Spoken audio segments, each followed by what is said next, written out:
So here's the deal. After China opened up its economy a few decades ago, there was this huge surge in private wealth. This new cash flow helped create a new group of wealthy people in various places across the country.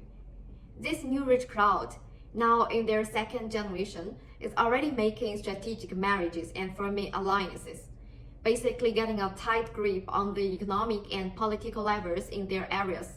Their kids, the third generation, are just starting school. These families have their hands on everything local: real estate, banking, mining, and public services. They go for businesses that make quick money, are not too tech heavy, and are easy to monopolize. They shy away from high-tech stuff because it takes too long to see returns, and frankly, they are not too keen on waiting. Most of the tech industries in these places are run by entrepreneurs from other regions because these wealthy families prefer to stick to what they know. These families form a sort of exclusive club that keeps others out, especially outsiders who might want to shake things up. They've built what you might call a moat around their local economies to keep the benefits locked in with them at the center. Also, they strategically place family members in political positions to make sure they stay powerful locally. If you've got someone in your family who rises up in politics and you already have money, you are basically setting up a new powerful clan right there. This isn't just happening in one place, it's a common story in many towns and counties I visited. Locals will tell me about the major families in charge and the businesses they run and how they've involved in pretty much everything that happens there. In these areas, a few families often jointly control everything, and it's kind of an open secret that everyone knows about. To keep their hold on power, these families sometimes try to influence who gets appointed to key positions. If they can't get what they want at the county level, they will push until they get it at the city or provincial level.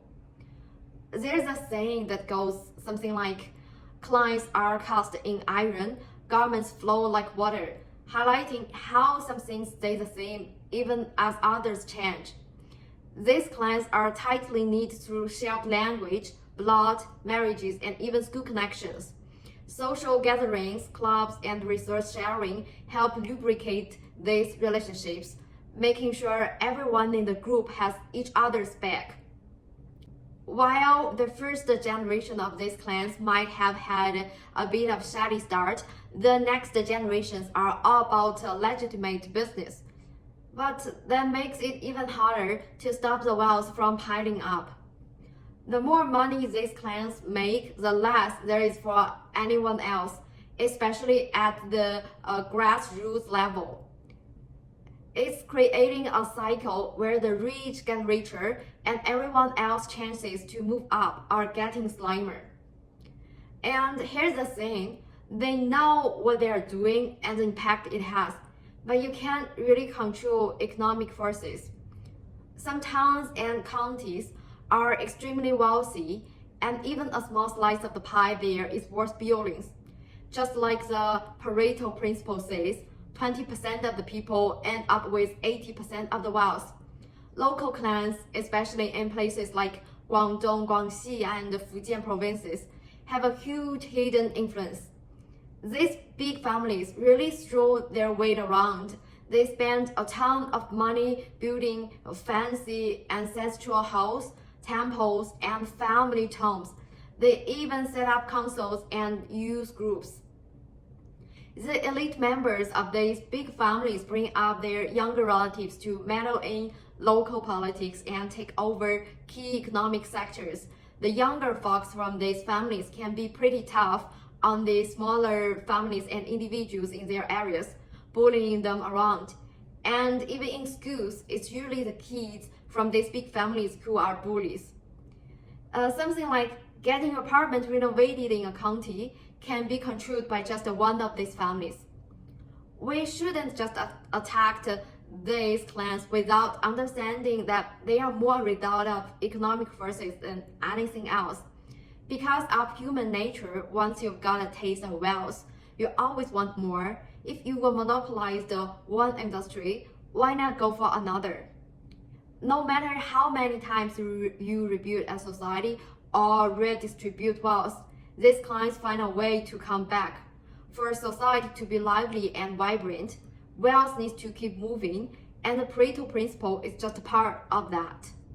We are more than 40 years into China's economic opening. The situation with these local clans isn't extremely severe yet.